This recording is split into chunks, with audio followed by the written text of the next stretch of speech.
علاوہ تمام مذاہب مردہ ثابت ہو جاتے ہیں، کیونکہ ان میں اس طرح کا کوئی فلٹریشن ریفارمیشن کا کوئی نظام نہیں ہے اللہ تعالیٰ نے جاری کیا۔ اس لیے ایک طالب حق کے لیے یہ بہت آسان ہو جاتا ہے کہ وہ اتنے سارے مذاہب کو اور اتنے سارے فرقوں کو ڈھونڈنے کی بجائے وہ یہ تلاش کرے کہ جس صدی میں رہ رہا ہوں اس صدی میں کیا کوئی ایسا شخص دعوے دار ہے جس نے اللہ تعالیٰ سے الہام پا کر مجدد ہونے کا، مجدد وقت ہونے کا، امام وقت ہونے کا دعویٰ کیا۔ تو حضرت مرزا غلام احمد علیہ السلام نے 14ویں صدی میں یہ دعویٰ کیا، اور ہم جانتے ہیں کہ 15ویں صدی ہجری کے سر پر مبعوث ہونے والے جو امام وقت ہیں وہ حضرت عبدالغفار جنبہ علیہ السلام ہیں۔ تو حضرت محمد مصطفیٰ صلی اللہ علیہ وسلم نے فرمایا کہ جو اپنے امام کو، اپنے وقت کے امام کو شناخت نہیں کرتا وہ جاہلیت کی موت مرتا ہے۔ تو جاہلیت کی موت مرنے سے بچنے کے لیے اور فاسقین میں شامل ہونے سے بچنے کے لیے قرآن مجید میں ہم پڑھتے ہیں کہ اللہ تعالیٰ نے حضرت محمد مصطفیٰ صلی اللہ علیہ وسلم کو حضرت موسیٰ علیہ السلام کا مثیل قرار دیا ہے، جیسا کہ ہم سورہ مزمل میں پڑھتے ہیں آیت 16 میں، انا ارسلنا الیکم رسولا شاہدا علیکم کما ارسلنا الی فرعون رسولا، یقیناً ہم نے تمہاری طرف ایک رسول بھیجا ہے جو تم پر نگران ہے، جیسا کہ ہم نے فرعون کی طرف بھی ایک رسول بھیجا تھا۔ یعنی حضرت محمد مصطفیٰ صلی اللہ علیہ وسلم بھی اسی طرح رسول بن کر آئے جیسا کہ حضرت موسیٰ علیہ السلام کو رسول بنا کر۔ اور پھر یہی بات ہم سورہ نور کی آیت 56 میں پڑھتے ہیں کہ جیسے اللہ تعالیٰ فرماتا ہے کہ وعد اللہ الذین آمنوا منکم وعملوا الصالحات لیستخلفنہم فی الارض کما استخلف الذین من قبلہم، یعنی تم میں سے جو لوگ ایمان لائے اور نیک اعمال بجا لائے ان سے اللہ نے پختہ وعدہ کیا ہے کہ انہیں زمین میں خلیفہ بنائے گا، جیسا کہ اس نے ان سے پہلے لوگوں کو خلیفہ بنایا۔ تو جب ہم اس آیت کریمہ پر غور کرتے ہیں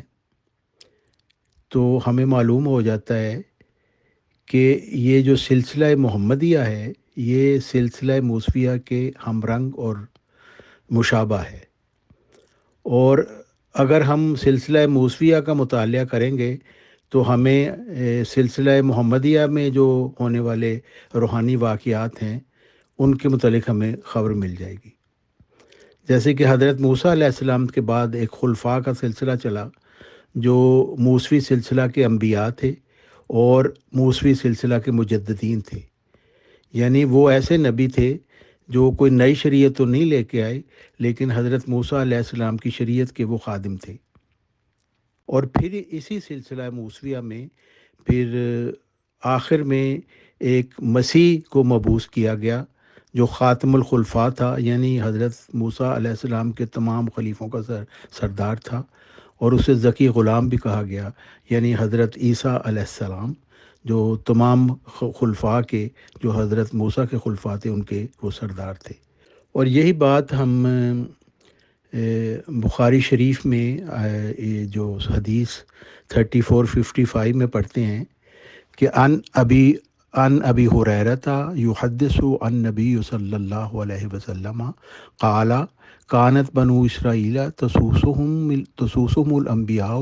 کلما ہلک نبی خلفہ نبی وانہ لا نبی بعدی وسیکون خلفاء فیکثرون، یعنی حضرت ابو ہریرہ رضی اللہ تعالیٰ عنہ نے بیان کیا کہ رسول اکرم صلی اللہ علیہ وسلم نے فرمایا کہ بنی اسرائیل کی قیادت خود ان کے انبیاء کیا کرتے تھے، جب کسی نبی کی وفات ہوتی تھی تو دوسرا نبی اس کی جگہ آ جاتا تھا، لیکن میرے بعد کوئی نبی نہیں، البتہ خلفاء ہوں گے اور بہت ہوں گے۔ چنانچہ آیت استخلاف کے مطابق اور حدیث مجددین کے مطابق 23 مارچ 1889 کو حضرت مرزا غلام احمد علیہ السلام نے یہ بیعت کا آغاز کیا، اور انہوں نے دعویٰ کیا کہ اللہ تعالیٰ کی طرف سے ان کو 14ویں صدی ہجری کا مجدد بنایا گیا ہے۔ اور پھر انہوں نے ایک اشتہار اس میں شائع کیا اور لوگوں کو بیعت کے لیے دعوت دی، اور اسے بیعت اولیٰ جس کو ہم کہتے ہیں، یعنی پہلی بیعت، اس کا آغاز پھر لدھیانہ میں ہوا ہندوستان میں. تو حضرت صوفی احمد جان جو حضرت مرزا غلام محمد علیہ السلام کے ایک مرید تھے اور ان کے دوست بھی تھے، ان کے گھر میں پھر یہ بیعت کا انتظام ہوا، اور وہیں بیعت کے لیے تاریخی ریکارڈ کے لیے ایک رجسٹر بھی تیار کیا گیا، اور جس کی شروع میں لکھا گیا بیعت بیعت توبہ برائے حصول تقوی و طہارت. اور رجسٹر میں پھر ایک کالم کے لحاظ سے بنایا گیا تھا جس میں نام، بلدیت اور سکونت درج کی جاتی تھی. سب سے پہلے بیعت کرنے والے وہ حضرت مولوی نور الدین صاحب تھے، جو پہلے پھر جانشین بھی مقرر ہوئے، اور انہوں نے حضرت مرزا غلام محمد علیہ السلام کی ہاتھ اور کلائی کو بڑے زور سے پکڑا اور پھر بڑی لمبی بیعت لی. اس کے جو الفاظ تھے بیعت کے وہ میں آپ کے سامنے دہرا دیتا ہوں. بیعت کے الفاظ یہ تھے کہ آج میں احمد کے ہاتھ پر اپنے ان تمام گناہوں اور خراب عادتوں سے توبہ کرتا ہوں جن میں مبتلا تھا، اور سچے دل اور پکے ارادہ سے عہد کرتا ہوں کہ جہاں تک میری طاقت اور میری سمجھ ہے اپنی عمر کے آخری دن تک تمام گناہوں سے بچتا رہوں گا، اور دین کو دنیا کے آراموں اور نفس کی لذات پر مقدم رکھوں گا، اور 12 جنوری کی 10 شرطوں پر حت الوسع کاربند رہوں گا، اور اب بھی اپنے گزشتہ گناہوں کی خدا تعالیٰ سے معافی چاہتا ہوں. استغفر اللہ ربی، استغفر اللہ ربی، استغفر اللہ ربی من کل ذنب و اتوب الیہ. اشہد ان لا الہ الا اللہ وحدہ لا شریک لہ واشہد ان محمدا عبدہ ورسولہ. رب انی ظلمت نفسی واعترفت بذنبی فاغفر لی ذنوبی فانہ لا یغفر الذنوب الا انت. یہ وہ بیت کے الفاظ جو میں نے آپ کے سامنے پڑھ کے سنائے. یہ 10 بیتوں کا اس میں ذکر کیا گیا ہے. وہ میں آپ کو ساری پڑھ کے تو نہیں سناؤں گا، لیکن میں ان کا مفہوم مختصر طور پہ آپ کو سنا دوں گا. کہ سب سے پہلے بات تو یہ ہے کہ شرک سے اجتناب کیا جائے گا، جھوٹ، زنا، بد نظری، فسق و فجور، ظلم، خیانت، فساد، بغاوت سے بچا جائے گا، نفسانی جوشوں سے مغلوب نہیں ہوگا انسان، چاہے کیسا ہی سخت جذبہ اس کو پیش آوے. 5 وقتہ نمازوں کا التزام سے آدمی ادا کرتا رہے گا، جیسا کہ اللہ اور اس کے رسول صلی اللہ علیہ وسلم نے ہمیں کر کے سکھایا. اور اللہ حضرت محمد مصطفیٰ صلی اللہ علیہ وسلم پر متواتر درود بھیجے گا، اور ہر روز اپنے گناہوں کی معافی مانگنے کے لیے استغفار کرنے میں مداومت اختیار کرے گا، اور دلی محبت سے اللہ تعالیٰ کے احسانوں کو یاد کرے گا، اور اس کی حمد اور تعریف کو کرنے کا اپنا ہر روز طریقہ بنائے گا.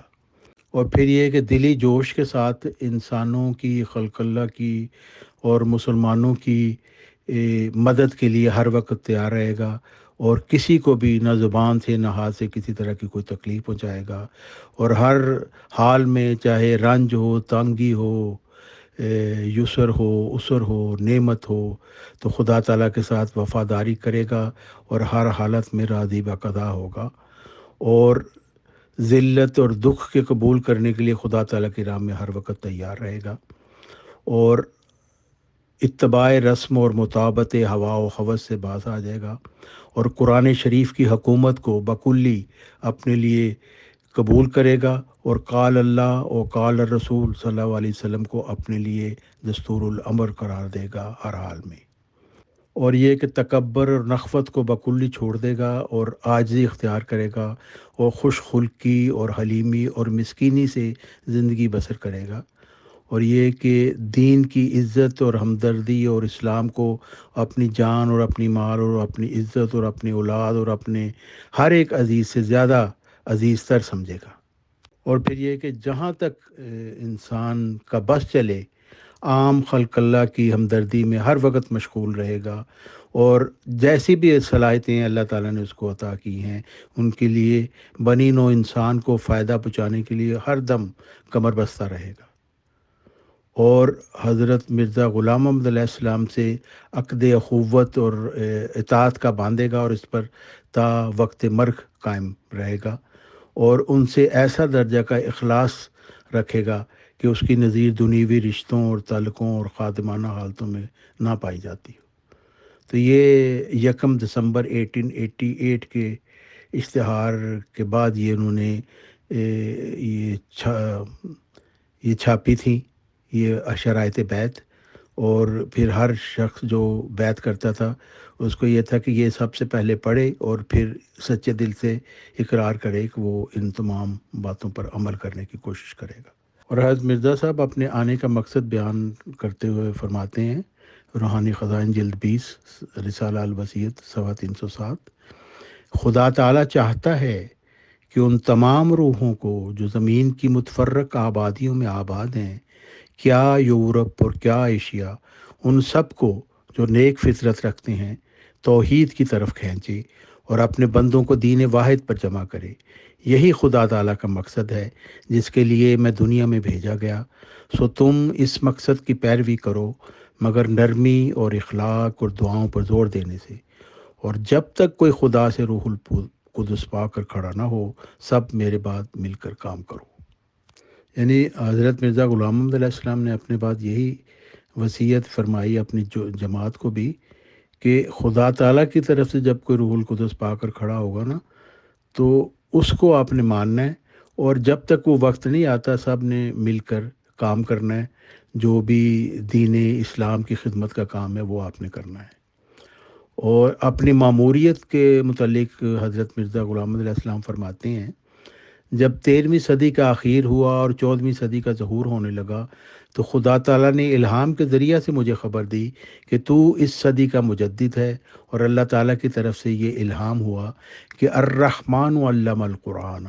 قل انی امرت وانا اول المومنین۔ پھر مجموعہ اشتہارات جلد اول صفحہ 23 پر آپ نے لکھا، کتاب براہین احمدیہ جس کو خدا تعالیٰ کی طرف سے معلم نے ملہم اور معمور ہو کر بغرض اصلاح و تجدید دین تالیف کیا ہے، اور مصنف کو اس بات کا بھی علم دیا گیا ہے کہ وہ مجدد وقت ہے، اور روحانی طور پر اس کے کمالات مسیح ابن مریم کے کمالات سے مشابہ ہیں اور ایک دوسرے کو بشدت مناسبت و مشابہت ہے۔ یعنی یہ 1982 میں ہی جب کتاب براہین احمدیہ مرزا صاحب نے لکھی، اسی وقت ہی ان کو اپنے الہامات میں ان کو مجدد بھی کہہ دیا گیا اور مسیح ابن مریم۔ پھر تراک القلوب میں صفحہ 283 پر آپ لکھتے ہیں،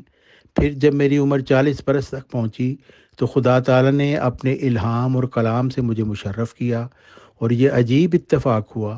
کہ میری عمر کے 40 برس پورے ہونے پر صدی کا سر بھی آ پہنچا۔ تب خدا تعالیٰ نے الہام کے ذریعہ سے میرے پر ظاہر کیا کہ تو اس صدی کا مجدد اور صلیبی فتنوں کا چارہ گر ہے، اور یہ اس طرف اشارہ تھا کہ تو ہی مسیح موعود ہے۔ پھر اسی زمانہ میں خدا نے میرا نام عیسیٰ بھی رکھا۔ تو مرزا صاحب کا دعویٰ یہی تھا کہ وہ 14ویں صدی کے مجدد ہیں، اور جماعت احمدیہ والے یہ جو خلافت گروپ ہے، یہ بعد میں انہوں نے کہنا شروع کر دیا کہ جی نہیں، وہ چونکہ مسیح موعود ہیں اس لیے ان کو مجدد سے تو ان کا بہت اونچا مقام ہے، حالانکہ مرزا صاحب کا یہ دعویٰ نہیں تھا، بلکہ وہ یہ کہتا مجدد کی حیثیت ہے وہ مسیح ابن مریم تھے، اور امام مہدی ان کو کہا گیا۔ یہ اس وجہ سے امام مہدی کا نام بھی ان کو اس لیے دیا گیا کہ وہ جیسے ازالہ خوام حصہ 2 میں وہ لکھتے ہیں کہ مجدد اپنے زمانہ کا مہدی اور اپنے زمانہ کے شدت مرض میں مبتلا مریضوں کا مسیح ہوا کرتا ہے۔ یعنی جو بھی مجدد اللہ تعالیٰ سے الہام پا کر آتا ہے وہ مسیح اور مہدی ہی ہوتا ہے۔ مسیح اس لیے کہ وہ روحانی طور پر بیماروں کا علاج کرتا ہے، اور مہدی اس لیے کہ وہ اللہ تعالیٰ سے ہدایت یافتہ ہوتا ہے۔ تو اللہ تعالیٰ سے ہدایت پائے بغیر وہ کسی اور کو ہدایت دے ہی نہیں سکتا۔ تو ہر جو مجدد ہوتا ہے وہ مہدی بھی ہوتا ہے اور مسیح بھی ہوتا ہے، لیکن 14ویں صدی کے مجدد کو خاص کر امام مہدی اس لیے کہا گیا کیونکہ اس کا انکار کثرت سے ہونا تھا، اور لوگوں نے اس کو کہنا تھا کہ تم تو بے ہدایتے ہو، اس لیے اللہ تعالیٰ نے اس کا نام ہی امام مہدی رکھ دیا، یعنی اللہ تعالیٰ سے ہدایت یافتہ۔ پھر حضرت مرزا غلام محمد علیہ السلام اپنے مذہب کا خلاصہ اور لب لباب بیان کرتے ہوئے فرماتے ہیں، ہمارے مذہب کا خلاصہ اور لب لباب یہ ہے کہ لا الہ الا اللہ محمد الرسول اللہ ہمارا اعتقاد، جو ہم اس دنیوی زندگی میں بھی رکھتے ہیں، جس کے ساتھ ہم بفضل توفیق باری تعالیٰ اس عالم گزران سے کوچ کریں گے، یہ ہے کہ حضرت سیدنا و مولانا محمد مصطفیٰ صلی اللہ علیہ وسلم خاتم النبیین و خیر المرسلین ہیں، جن کے ہاتھ سے اکمال دین ہو چکا اور وہ نعمت با مرتبہ اتمام پہنچ چکی، جس کے ذریعہ سے انسان راہ راست کو اختیار کر کے خدا تعالیٰ تک پہنچ سکتا ہے۔ اور ہم پختہ یقین کے ساتھ اس بات پر ایمان رکھتے ہیں کہ قرآن شریف خاتم کتب سماوی اور ایک شوشہ یا نقطہ اس کی شرائع اور حدود اور احکام اور اوامر سے زیادہ نہیں ہو سکتا اور نہ کم ہو سکتا ہے، اور اب کوئی ایسی وحی یا ایسا الہام من جانب اللہ نہیں ہو سکتا جو احکام فرقانی کی ترمیم یا تنسیخ یا کسی ایک حکم کی تبدیل یا تغیر کر سکتا ہو۔ اگر کوئی ایسا خیال کرے تو وہ ہمارے نزدیک جماعت مومنین سے خارج، ملحد اور کافر ہے۔ فرماتے ہیں، عیسیٰ مسیح ہونے کی حیثیت سے میرا کام یہ ہے کہ مسلمانوں کو وحشیانہ حملوں اور خون ریزیوں سے روک دوں، جیسا کہ حدیثوں میں صریح طور پر وارد ہو چکا ہے کہ جب مسیح دوبارہ دنیا میں آئے گا تو تمام دینی جنگوں کا خاتمہ کر دے گا۔ ایسے ہی ہوتا جاتا ہے۔ اور محمد مہدی ہونے کی حیثیت سے میرا کام یہ ہے کہ آسمانی نشانوں کے ساتھ خدائی توحید کو دنیا میں دوبارہ قائم کروں، کیونکہ ہمارے سید و مولا حضرت محمد مصطفیٰ صلی اللہ علیہ وسلم نے محض آسمانی نشان دکھلا کر خدائی عظمت اور طاقت اور قدرت عرب کے بت پرستوں کے دلوں میں قائم کی تھی۔ ایسا ہی مجھے روح القدس سے مدد دی گئی ہے۔ اور اس کا ریفرنس ہے ضمیمہ رسالہ جہاد ملکہ گورنمنٹ انگریزی اور جہاد بحوالہ روحانی خزائن جلد 17 صفحہ 28-29۔ پھر آپ فرماتے ہیں، مسیح موعود کے وجود کی علت غائی احادیث نبویہ میں یہ بیان کی گئی ہے کہ وہ عیسائی قوم کے دجل کو دور کر دے گا اور ان کے صلیبی خیالات کو پاش کر کے دکھلا دے گا۔ چنانچہ یہ امر میرے ہاتھ پر خدا تعالیٰ نے ایسا انجام دیا ہے کہ عیسائی مذہب کے اصول کا خاتمہ کر دیا ہے۔ کتاب البریہ حاشیہ بحوالہ روحانی خزائن جلد 13 صفحہ 262۔ پھر حضرت مرزا غلام احمد علیہ السلام سلسلہ مجددین کے متعلق فرماتے ہیں، یہ روحانی خزائن جلد 21 صفحہ 56 سے ہے، اس دین میں بہت سے اسرار ایسے تھے کہ درمیانی زمانہ میں پوشیدہ ہو گئے تھے، مگر مسیح موعود کے وقت میں ان غلطیوں کا کھل جانا ضروری تھا، کیونکہ وہ حکم ہو کر آیا۔ اگر درمیانی زمانہ میں غلطیاں نہ پڑتیں تو پھر مسیح موعود کا آنا فضول اور انتظار کرنا بھی فضول تھا، کیونکہ مسیح موعود مجدد ہے اور مجدد غلطیوں کی اصلاح کے لیے ہی آیا کرتے ہیں۔ اور پھر حضرت مرزا غلام احمد علیہ السلام یہ سلسلہ مجددین کا جو جاری سلسلہ ہے، جو قیامت تک جاری ہے، اس کے متعلق آپ فرماتے ہیں، پس سورۃ القدر میں اس طرف اشارہ فرمایا ہے کہ وہ انہیں کبھی ضائع نہیں کرے گا، بلکہ جب وہ گمراہ ہو جائیں گے اور اندھیروں میں گھر جائیں گے تو ان پر لیلۃ القدر کا زمانہ آئے گا اور روح القدس زمین پر نازل ہوگا، یعنی اللہ تعالیٰ اپنے بندوں میں سے جس پر چاہے گا اسے اتارے گا۔ اور اس کا ریفرنس ہے ضمیمہ رسالہ جہاد ملکہ گورنمنٹ انگریزی اور جہاد بحوالہ روحانی خزائن جلد 17 صفحہ 28-29۔ پھر آپ فرماتے ہیں، مسیح موعود کے وجود کی علت غائی احادیث نبویہ میں یہ بیان کی گئی ہے کہ وہ عیسائی قوم کے دجل کو دور کر دے گا اور ان کے صلیبی خیالات کو پاش کر کے دکھلا دے گا۔ چنانچہ یہ امر میرے ہاتھ پر خدا تعالیٰ نے ایسا انجام دیا ہے کہ عیسائی مذہب کے اصول کا خاتمہ کر دیا ہے۔ کتاب البریہ حاشیہ بحوالہ روحانی خزائن جلد 13 صفحہ 262۔ پھر حضرت مرزا غلام احمد علیہ السلام سلسلہ مجددین کے متعلق فرماتے ہیں، یہ روحانی خزائن جلد 21 صفحہ 56 سے ہے، اس دین میں بہت سے اسرار ایسے تھے کہ درمیانی زمانہ میں پوشیدہ ہو گئے تھے، مگر مسیح موعود کے وقت میں ان غلطیوں کا کھل جانا ضروری تھا، کیونکہ وہ حکم ہو کر آیا۔ اگر درمیانی زمانہ میں غلطیاں نہ پڑتیں تو پھر مسیح موعود کا آنا فضول اور انتظار کرنا بھی فضول تھا، کیونکہ مسیح موعود مجدد ہے اور مجدد غلطیوں کی اصلاح کے لیے ہی آیا کرتے ہیں۔ اور پھر حضرت مرزا غلام احمد علیہ السلام یہ سلسلہ مجددین کا جو جاری سلسلہ ہے، جو قیامت تک جاری ہے، اس کے متعلق آپ فرماتے ہیں، پس سورۃ القدر میں اس طرف اشارہ فرمایا ہے کہ وہ انہیں کبھی ضائع نہیں کرے گا، بلکہ جب وہ گمراہ ہو جائیں گے اور اندھیروں میں گھر جائیں گے تو ان پر لیلۃ القدر کا زمانہ آئے گا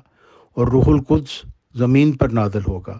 یعنی اللہ تعالیٰ اپنے بندوں میں سے جس پر چاہے گا اسے اتارے گا اور اسے مجدد بنا کر مبعوث فرمائے گا، اور روح القدس کے ساتھ ملائکہ۔ پھر حضرت مرزا غلام محمد علیہ السلام نے یہ فرمایا کہ نبوت جو ہے وہ شرعی نبوت تو ختم ہو چکی ہے،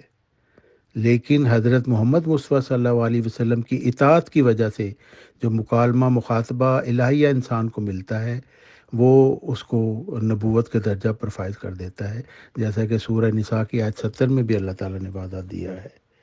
تو آپ نے فرمایا نبی کے لفظ سے اس زمانہ کے لیے صرف خدا تعالیٰ کی یہ مراد ہے کہ کوئی شخص کامل طور پر شرف مکالمہ اور مخاطبہ الہیہ حاصل کرے اور تجدید دین کے لیے معمور ہو، یہ نہیں کہ کوئی دوسری شریعت لاوے۔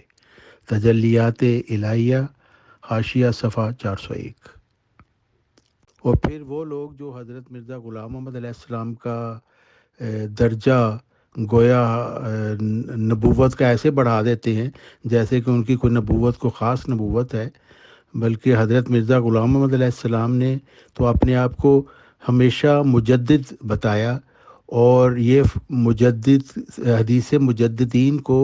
اپنی صداقت کے پہلے نشان کے طور پر حقیقت الوحی میں پیش فرمایا۔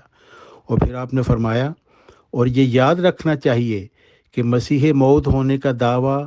ملہم من اللہ اور مجدد من اللہ کے دعویٰ سے کچھ بڑا نہیں ہے۔ آئینہ کمالات اسلام صفحہ 341۔ یعنی جماعت احمدیہ یہ خلافت گروپ والے جو ہیں وہ مرزا صاحب کو ایسی نبوت بناتے ہیں کہ اس کے بعد ان کی خلافت جاری کرنے کی کوشش کرتے ہیں، لیکن حضرت مرزا غلام محمد علیہ السلام فرماتے ہیں کہ یہ مسیح موعود ہونے کا جو دعویٰ ہے یہ ملہم من اللہ ہونا اور مجدد من اللہ ہونا کا دعویٰ جیسا ہی ہے۔ اور پھر آپ فرماتے ہیں کہ قرآن شریف نے جیسا کہ جسمانی تمدن کے لیے تاکید فرمائی ہے کہ ایک بادشاہ کے زیر حکم ہو کر چلیں، یہی تاکید روحانی تمدن کے لیے بھی ہے۔ اسی کی طرف اشارہ ہے جو اللہ تعالیٰ یہ دعا سکھلاتا ہے، اہدنا الصراط المستقیم صراط الذین انعمت علیہم۔ بس سوچنا چاہیے کہ یوں تو کوئی مومن بلکہ کوئی انسان بلکہ کوئی حیوان بھی خدا تعالیٰ کی نعمت سے خالی نہیں، مگر نہیں کہہ سکتے کہ ان کی پیروی کے لیے خدا تعالیٰ نے حکم فرمایا ہے۔ لہٰذا اس آیت کے معنی یہ ہیں کہ جن لوگوں پر اکمل اور اتم طور پر نعمت روحانی کی بارش ہوئی ہے ان کی راہوں کی ہمیں توفیق بخش تاہم ان کی پیروی کریں۔ سو اس آیت میں یہی اشارہ ہے کہ تم امام الزمان کے ساتھ ہو جاؤ۔ یاد رہے کہ امام الزمان کے لفظ میں نبی، رسول، محدث، مجدد سب داخل ہیں، مگر جو لوگ ارشاد اور ہدایت خلق اللہ کے لیے معمور نہیں ہوئے اور نہ وہ کمالات ان کو دیے گئے، گو وہ ولی ہوں یا ابدال ہوں، امام الزمان نہیں کہلا سکتے۔ یہ حوالہ روحانی خزائن جلد 13 صفحہ 495 سے لیا گیا ہے۔ یعنی حضرت مرزا صاحب فرماتے ہیں کہ انسان کسی کو امام نہیں بنا سکتا، یا کسی کے انسانوں کے کہنے سے کوئی امام نہیں بن جاتا، نہ کسی کی ہدایت کا کوئی شخص کام کر سکتا ہے، چاہے وہ کتنا ہی بڑا نیک ابدال ہو یا ولی ہو، لیکن وہ خدا تعالیٰ کی طرف سے ہدایت کا کام کر نہیں سکتا جب تک اللہ تعالیٰ کی طرف سے اس کو معمور نہ کیا جائے۔ اور جماعت احمدیہ کے خلیفے جو ہیں یہ تو انہوں نے خود ہی بنائے ہوئے ہیں، خدا تعالیٰ نے ان کو نہیں کھڑا کیا، تو اس لیے یہ ہدایت کی کسی کی نہیں کر سکتے۔ ہاں اپنی یہ مرزا خاندان کو تو یہ فائدے پہنچا سکتے ہیں، لیکن کسی کے ہدایت کا کام نہیں کر سکتے، کیونکہ حضرت مرزا غلام محمد علیہ السلام فرماتے ہیں وہ ہدایت کے لیے جو آتے ہیں وہ خدا تعالیٰ کی طرف سے معمور کیے جاتے ہیں، اور جو معمور کیے جاتے ہیں وہ اللہ تعالیٰ سے ہدایت یافتہ ہوتے ہیں، اس لیے سب سے پہلے ان کی خود ہدایت اللہ تعالیٰ فرماتا ہے، اور اس کے بعد وہ پھر دوسرے لوگوں کی ہدایت کے لیے معمور ہوتے ہیں۔ اور یہ اقتباس بہت ہی خوبصورت ہے حضرت مرزا غلام محمد علیہ السلام کا، جس میں وہ دلیل سے ثابت کر دیتے ہیں کہ کس لیے ہم کہتے ہیں کہ یہ جو اسلام ایک زندہ مذہب ہے اور دوسرے باقی سب مذاہب مردہ ہیں۔ آپ فرماتے ہیں روحانی طور پر دین میں بھی خریف اور ربیع کے دو سلسلے ہوتے ہیں۔ ایک صدی جب گزر جاتی ہے تو لوگوں میں سستی اور غفلت اور دین کی طرف سے لاپرواہی شروع ہو جاتی ہے، اور ہر قسم کی اخلاقی کمزوریاں اور عملی اعتقادی غلطیاں ان میں پیدا ہو جاتی ہیں۔ یہ زمانہ غفلت اور لاپرواہی کا خریف کے زمانہ سے مشابہ ہوتا ہے۔ اس کے بعد دوسرا دور شروع ہوتا ہے اور یہ ربی کا زمانہ ہے۔ یہی وہ زمانہ ہے جس کے لیے حضرت صلی اللہ علیہ وسلم نے فرمایا ہے کہ ہر صدی کے سر پر اللہ تعالیٰ ایک مجدد کو بھیج دیتا ہے جو نئے سرے سے دین کو تازہ کرتا ہے۔ پس یہ مجدد کا اور اسلام کا تازہ بتازہ رہنا حضرت صلی اللہ علیہ وسلم کی حقانیت کے دلیل ہے، کیونکہ اسی سے مذہب کی زندگی ثابت ہوتی ہے۔ ملفوظات جلد پنجم صفحہ 118۔ اور یہ بہت ہی افسوس کی بات ہے کہ وہ لوگ جو مرزا صاحب کو ماننے والے ہیں وہی یہ سلسلہ مجددین کا انکار کر کے وہ اسلام کو نوز باللہ ایک مردہ مذہب ثابت کرنا چاہتے ہیں، اور کہتے ہیں کہ اب مجددین کا سلسلہ ختم ہو گیا، اب ہمارے مرزا خاندان کی یہ گدی ہی قیامت تک چلے گی۔ اور یہ خیال، یہ فاسقانہ خیال ہے۔ پھر حضرت مرزا غلام محمد علیہ السلام فرماتے ہیں کہ یہ جو دائمی روحانی خلافت کا سلسلہ ہے جس کا اللہ تعالیٰ نے آیت استخلاف میں وعدہ دیا ہے، یہ سلسلہ مجددین ہے۔ آپ فرماتے ہیں پس یہی وجہ ہے کہ خدا تعالیٰ نے دائمی خلیفوں کا وعدہ دیا تا وہ ذلی طور پر انوار نبوت پا کر دنیا کو ملزم کریں اور قرآن کریم کی خوبیاں اور اس کی پاک برکات لوگوں کو دکھلاویں۔ یہ بھی یاد رہے کہ ہر ایک زمانہ کے لیے اتمام حجت بھی مختلف رنگوں سے ہوا کرتا ہے، اور مجدد وقت ان قوتوں اور ملکوں اور کمالات کے ساتھ آتا ہے جو موجودہ مفاسد کا اصلاح پانا ان کمالات پر موقوف ہوتا ہے۔ سو ہمیشہ خدا تعالیٰ اسی طرح کرتا رہے گا جب تک اس کو منظور ہے کہ آثار رشد اور صلاح کے دنیا میں باقی رہیں، اور یہ باتیں بے ثبوت نہیں بلکہ نظائر متواترہ اس کے شاہد ہیں۔ تفسیر حضرت مرزا غلام محمد علیہ السلام، سورہ نور، صفحہ 126۔ پھر جماعت احمدیہ میں یہ تصور پیش کیا جاتا ہے کہ مجدد کی کوئی حیثیت نہیں، مجدد کو ماننا ہی ضروری نہیں ہے، اور جو مرزا خاندان کے خلیفے ہیں یہ مجدد سے بہت اعلیٰ مقام رکھتے ہیں، حالانکہ مجدد تو اللہ تعالیٰ سے الہام پا کر ہوتا ہے، اور ان خلیفوں کو تو ایک مرزا خاندان کی کمیٹی بناتی ہے۔ چنانچہ اس چیز کا کلا کما کرنے کے لیے حضرت مرزا غلام محمد علیہ السلام فرماتے ہیں یہ یاد رہے کہ مجدد لوگ دین میں کچھ کمی بیشی نہیں کرتے، ہاں گمشدہ دین کو پھر دلوں میں قائم کرتے ہیں، اور یہ کہنا کہ مجددوں پر ایمان لانا کچھ فرض نہیں خدا تعالیٰ کے حکم سے انحراف ہے، کیونکہ وہ فرماتا ہے وہ من کفر بعد ذالک فاولئک هم الفاسقون، یعنی بعد اس کے جو خلیفے بھیجے جائیں پھر جو شخص ان کا منکر رہے وہ فاسقوں میں سے ہے۔ تفسیر حضرت مرزا غلام محمد علیہ السلام، سورہ نور، آیت صفحہ 128۔ اور پھر جماعت احمدیہ لاہور والے جو ہیں وہ بھی مجددین کا انکار کرتے ہیں، حالانکہ ان کے جو اپنے بانی تھے جماعت احمدیہ لاہور کے بانی مولوی محمد علی صاحب، وہ فرماتے ہیں بعض لوگ کہہ دیتے ہیں کہ اگر مجدد ہو تو ہو، ہمیں اس سے کیا، یہ مجدد پر کوئی اعتراض نہیں بلکہ اللہ تعالیٰ کے فعل کو لغو قرار دینا ہے کہ اس نے یوں ہی مجددین کا سلسلہ قائم کیا، حالانکہ مسلمانوں کو اس کی کوئی ضرورت ہی نہ تھی۔ یہ نفس کا دھوکہ ہے، اور مذہب کی طرف سے بے اعتنائی سے ایسے خیالات دل میں پیدا ہوتے ہیں۔ اگر کوئی کام نہ بھی ہوتا جس کے لیے مجدد کو مبعوث کیا جاتا تو بھی وَقُونُوا مَعَ الصَّادِقِینَ کا حکم چاہتا تھا کہ جب کوئی راست باز صادق دنیا میں ظاہر ہو تو مسلمان اس کا ساتھ دیں۔ تو یہی بات ہے کہ آیت استخلاف میں تو اللہ تعالیٰ نے صاف فرما دیا کہ وہ من کفر بعد ذالک فاولئک هم الفاسقون، یعنی جب خود حضرت محمد مصطفیٰ صلی اللہ علیہ وسلم کا خلیفہ، وقت کا امام اور مجدد جب آ جائے تو جو اس کا انکار کرے وہ فاسقین میں سے ہے، اور فاسق وہ ہوتا ہے جو اللہ اور اس کے رسول کا انکار کرنے والا ہوتا ہے، اور یہ کافر سے بھی زیادہ بدبخت ہوتا ہے، کیونکہ کافر تو دیکھتے ہی انکار کر دیتا ہے، لیکن فاسق وہ ہوتا ہے جو ہوتا تو مومنین میں شامل ہوتا ہے لیکن ایمان لانے کے بعد وہ انکار کر دیتا ہے، اور وہ جو ایمان لانے کے بعد انکار کرتے ہیں، قرآن مجید میں ان کے متعلق فرمایا گیا ہے کہ ان پر اللہ تعالیٰ کی اور فرشتوں کی اور تمام لعنت کرنے والوں کی لعنت ہے۔ اور پھر حضرت مرزا صاحب نے فرمایا کہ یہ جو اللہ تعالیٰ نے دین کی حفاظت کا وعدہ فرمایا ہے قرآن مجید میں، یہ اس وعدہ کو پورا کرنے کے لیے اللہ تعالیٰ نے سلسلہ مجددین کو کا وعدہ فرمایا ہے اور سلسلہ مجددین قائم فرمایا ہے۔ چنانچہ مرزا غلام محمد علیہ السلام فرماتے ہیں، رسول اللہ صلی اللہ علیہ وسلم نے فرمایا ہے کہ اللہ تعالیٰ ہر صدی کے سر پر ایک مجدد کو بھیجتا ہے جو دین کے اس حصہ کو تازہ کرتا ہے جس پر کوئی آفت آئی ہوتی ہے۔ یہ سلسلہ مجددوں کے بھیجنے کا اللہ تعالیٰ کے اس وعدہ۔ پھر بعض دفعہ یہ سوال اٹھایا جاتا ہے کہ حضرت مرزا غلام محمد علیہ السلام کی بعثت کے وقت دین اسلام پر کون سی ایسی آفت آئی تھی کہ جو جس کے لیے وہ ان کا مبعوث کیا گیا؟ وہ خلافت قرآن عقائد جو مسلمانوں میں رائج ہو چکے تھے، جس میں سے زیادہ بدبخت عقیدہ اللہ تعالیٰ کی صفت کلام کا انکار تھا، یعنی یہ خلاف قرآن عقائد تھے جو مسلمانوں میں رائج ہو چکے تھے اور جس سے مسلمان خود انعامات الہیہ سے محروم ہو چکے تھے۔ یعنی ایک طرف تو وہ سورہ فاتح میں دعا مانگتے تھے، اللہ تعالیٰ ہم پر بھی وہ انعام کرنا جو تو نے پہلوں پر کیا، لیکن عقیدہ یہ رکھا تھا کہ اب خدا تعالیٰ کبھی کسی سے کلام نہیں کرے گا۔ یعنی اس طرح کا وہ بدبخت عقیدہ تھا کہ ایک طرف خدا سے دعا مانگنا اور دوسری طرف عقیدہ رکھنا کہ اب خدا کسی سے کلام کرے گا ہی نہیں۔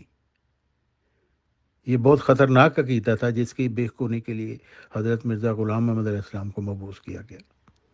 اس کے علاوہ حیات مسیح کا مشرکانہ عقیدہ مسلمانوں میں رواج پا چکا تھا،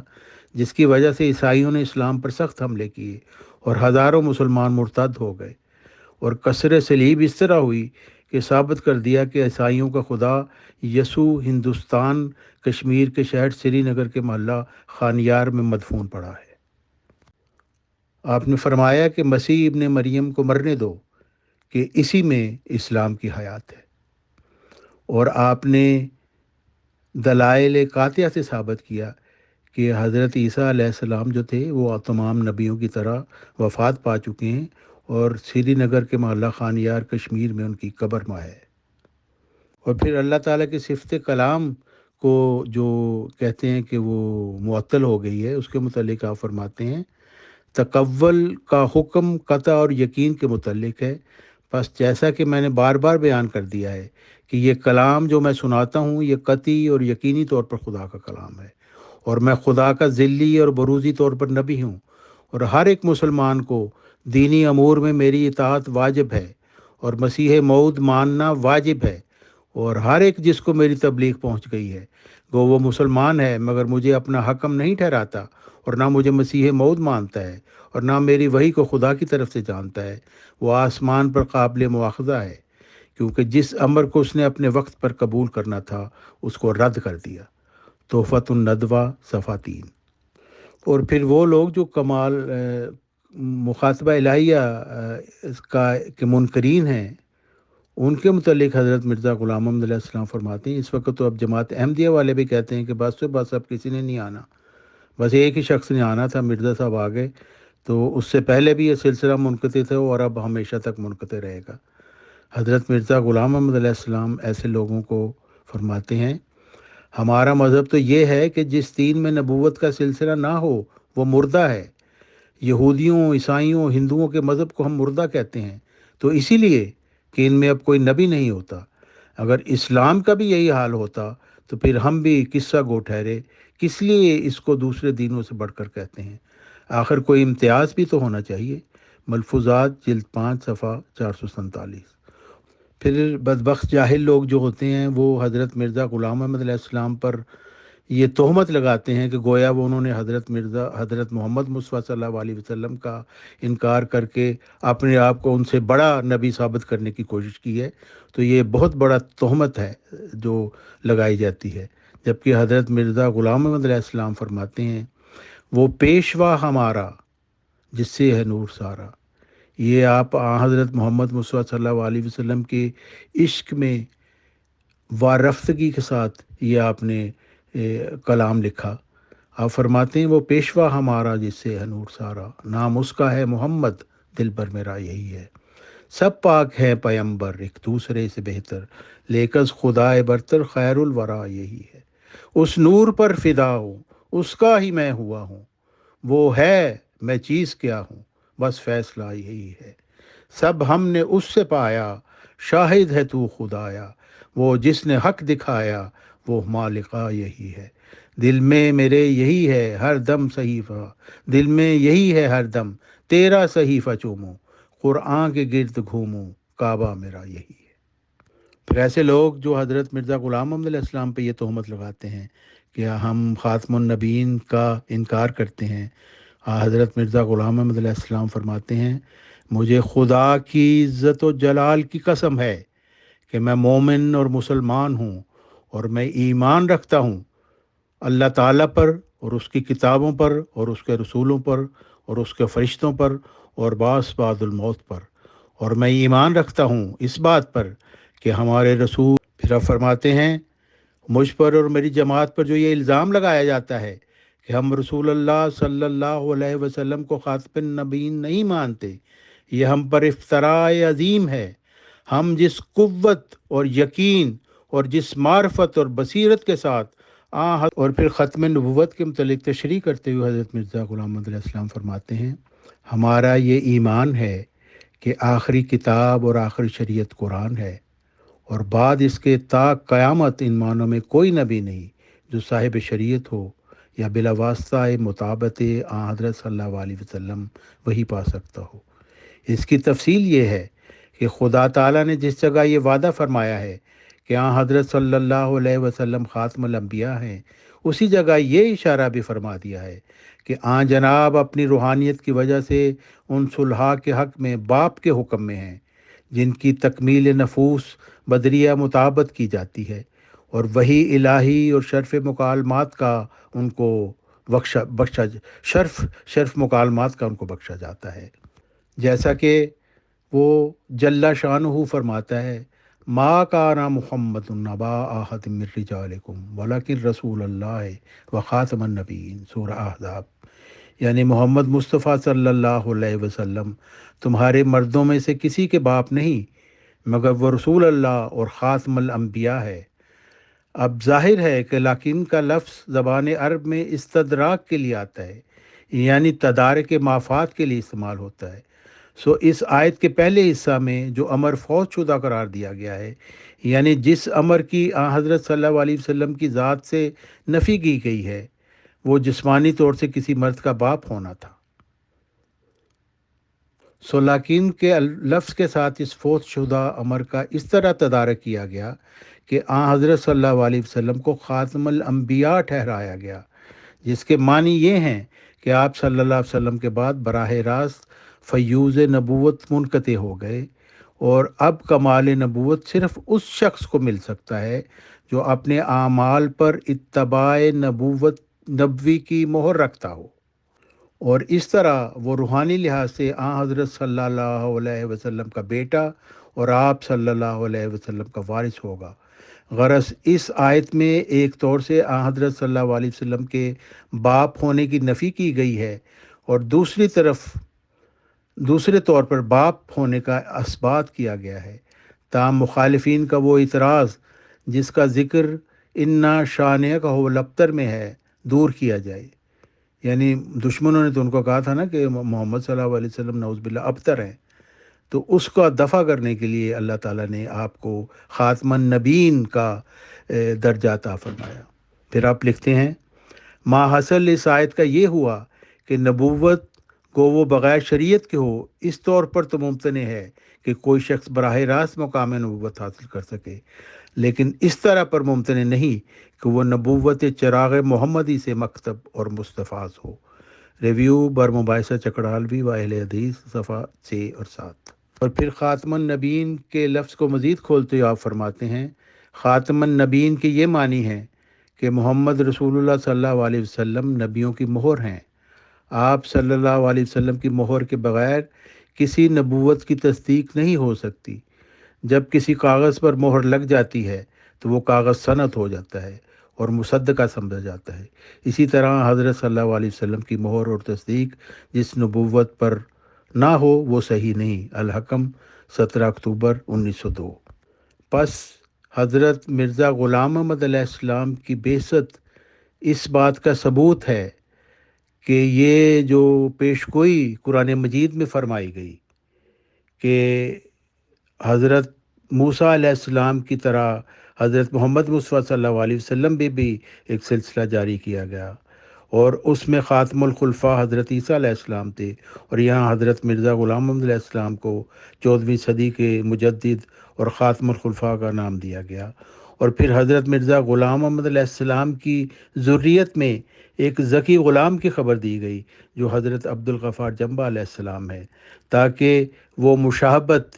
جو موسوی سلسلہ تھی اور محمدی سلسلہ میں تھی وہ پوری ہو جائے، جیسا کہ وہاں پہ ذکی غلام حضرت عیسیٰ علیہ السلام تھے، اور اس طرح یہاں پہ ذکی غلام خاتم الخلفاء کی روحانی اولاد میں حضرت عبدالغفار جنبہ علیہ السلام ہے۔ مبارک ہیں وہ جو اس پر ایمان لاتے ہیں اور اللہ تعالیٰ کے مقربین میں شامل ہو جاتے ہیں اور جہالت کی موت مرنے سے بچ جاتے ہیں۔ جزاکم اللہ تعالیٰ۔ بہت بہت شکریہ، بہت جزاک اللہ محترم طارق چوہان صاحب کہ آپ نے ہمیں وقت دیا اور بتایا اس سب ریگارڈنگ بہت تفصیل سے، ہم نے بہت غور سے سنے اور ماشاءاللہ سب معاملات سمجھ میں آئے۔ تو ایک بار پھر سے پیور ڈسکشن گروپ مینجمنٹ اور پیور ڈسکشن گروپ کے سبھی ممبرز کی طرف سے آپ احمدیز لوگوں کو آپ کا یوم تاسیس بہت بہت مبارک ہو، اور آپ لوگ ہمیشہ اچھے کام کریں دنیا کی فلاح بہبود کے لیے۔ انہی خواہشات اور دعاؤں کے ساتھ ہم اپنی بات کو اختتام دیتے ہیں۔ بہت شکریہ، بہت جزاک اللہ۔ السلام علیکم ورحمۃ اللہ۔